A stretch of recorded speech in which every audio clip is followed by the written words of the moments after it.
बिस्मिल्लाहिर्रहमानिर्रहीम। अस्सलामुअलैकुम। आज मैं आपके साथ बहुत ही डिलीशियस अचार की रेसिपी शेयर करूंगी। सर्दियां हो और अचार ना बनाएं ये तो हो ही नहीं सकता। इस अचार को आप पराठे के साथ खाएं, आपको बहुत ही मज़ा देगा।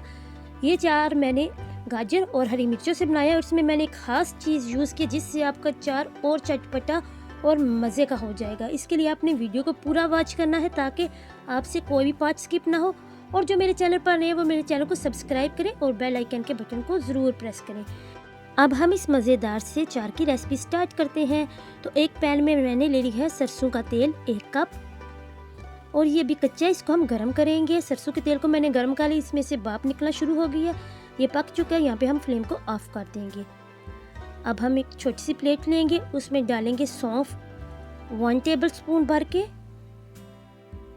और साथ में हाफ टेबल स्पून मेथरे हमने थोड़े यूज़ करने हैं क्योंकि इनकी कड़वाहट होती है। इनको हम दरदरा सा पीस लेंगे। यहाँ पर दोनों चीज़ों को मैंने दरदरा सा पीस लिया है। ये देखें, मैंने इनको सिर्फ दरदरा सा किया है, मैंने इनको ज़्यादा नहीं पीसा। इसको हम साइड पे करेंगे। और अब यहाँ पे मैंने गाजर और हरी मिर्चें ले ली हैं। गाजरों को मैंने लंबाई में काट लिया है और इसका जो वाइट वाला पार्ट है वो मैंने उतार दिया है, और हरी मिर्चों को भी मैंने डबल काट लिया लंबाई में। तो अब हम एक बाउल ले लेंगे, इसमें गाजरें ऐड करेंगे और साथ में हरी मिर्चें भी।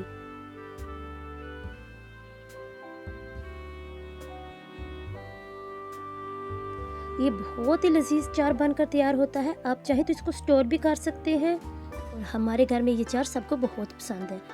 तो अब मैं इसमें एक ख़ास इंग्रेडिएंट यानी मैं इसमें नींबू का जूस 2 टेबल स्पून ऐड करूँगी।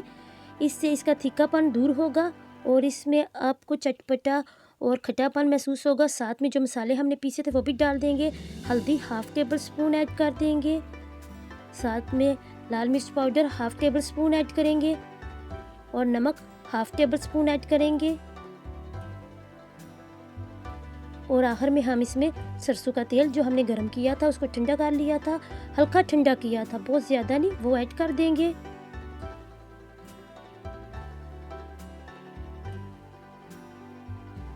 और इसको हम अच्छे से मिक्स करेंगे ताकि जितने भी मसाले हैं वो सारे गाजर और हरी मिर्चों पे अच्छे से लग जाए।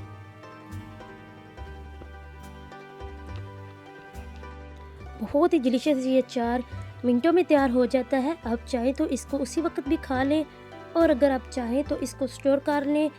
स्टोर करने के लिए आपको इसको 4-5 दिन धूप में रखना होगा, और अगर आप चाहें तो इसमें सिरका भी ऐड कर लें, इससे ये अचार ख़राब नहीं होगा और अचार का जायका वैसे ही रहेगा जैसे हमने बनाया है।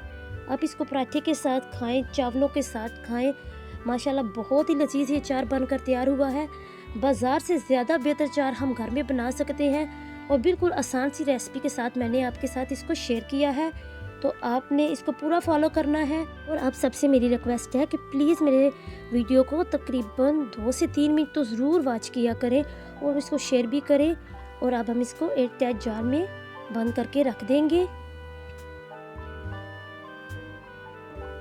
मुझे उम्मीद है कि आपको मेरी अचार वाली रेसिपी बहुत पसंद आई होगी। अगर ये रेसिपी आपको पसंद आई है तो मेरे वीडियो को ज़्यादा से ज़्यादा शेयर करें ताकि और लोग भी इससे फ़ायदा उठा सकें। तो इंशाल्लाह मिलेंगे किसी नेक्स्ट रेसिपी के साथ। आज की रेसिपी यहीं तक थी। अपना बहुत सारा ख्याल रखिएगा और मुझे दुआओं में याद रखिएगा। जज़ाकल्लाहु खैरा।